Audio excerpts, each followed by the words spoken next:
Mr. Hilton, are you a firefighter? I'm not a firefighter. Mr. Ring, are you a firefighter? Mr. Ring, it's just a yes or no question. Mr. Ring, are you a firefighter? The firefighter? The northern part of my district was evacuated. I've talked to numerous firefighters. I've visited the intensive damage. I've had multiple briefings from firefighters, first responders, and fire chiefs.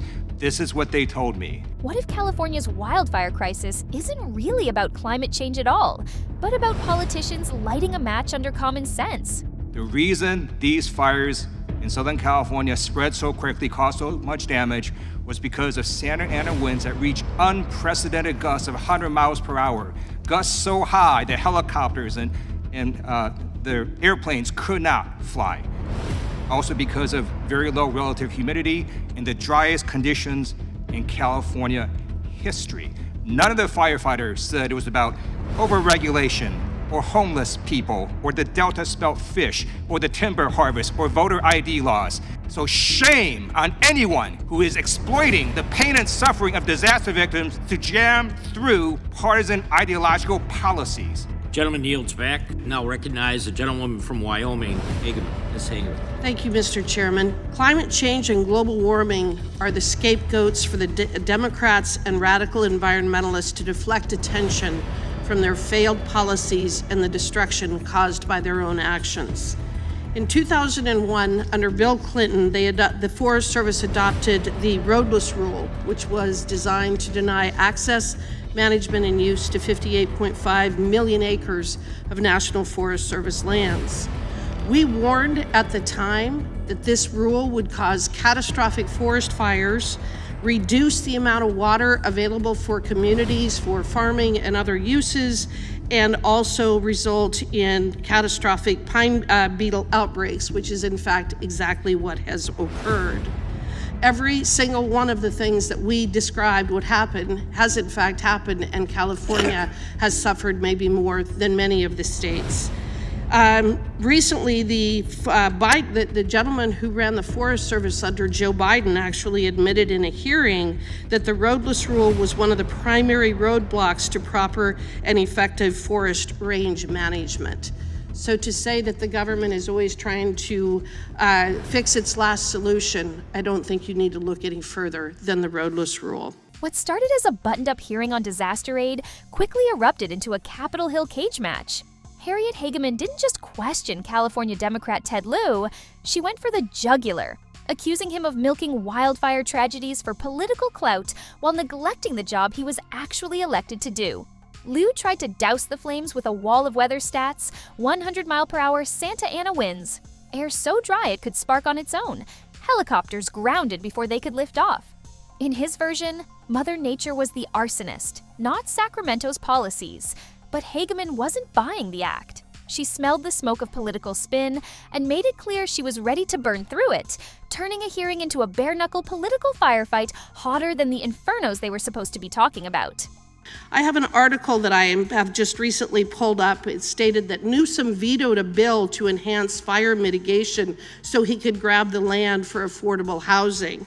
This was a bill that was introduced in 2020, SB 182. It was authored by then State Senator Hannah Beth Jackson, a Democrat from Santa Barbara, whose district had just suffered the Thomas Fire.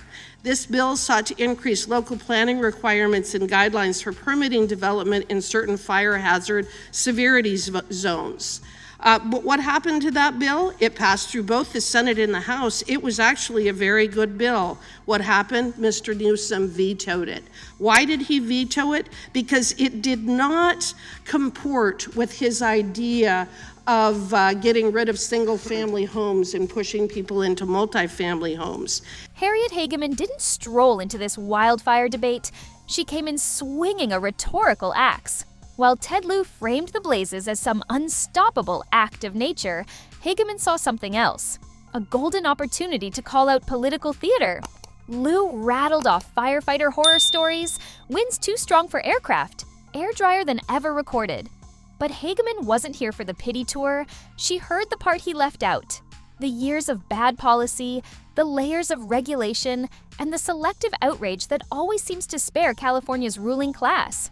Lieu's sermon about no political strings might have played in the press room, But Hageman was already locking in on the hypocrisy, pointing out how fast politicians pivot from tragedy to photo ops while ignoring the root causes they helped create. The shame on you line? Cute. But Hageman's counterpunch was locked, loaded, and aimed straight at Lieu's carefully constructed moral high ground. And Hageman was just getting warmed up. She ripped the lid off California's so-called progressive governance, pointing out that the state's water infrastructure is still stuck in the 1960s, back when its population was half of what it is now.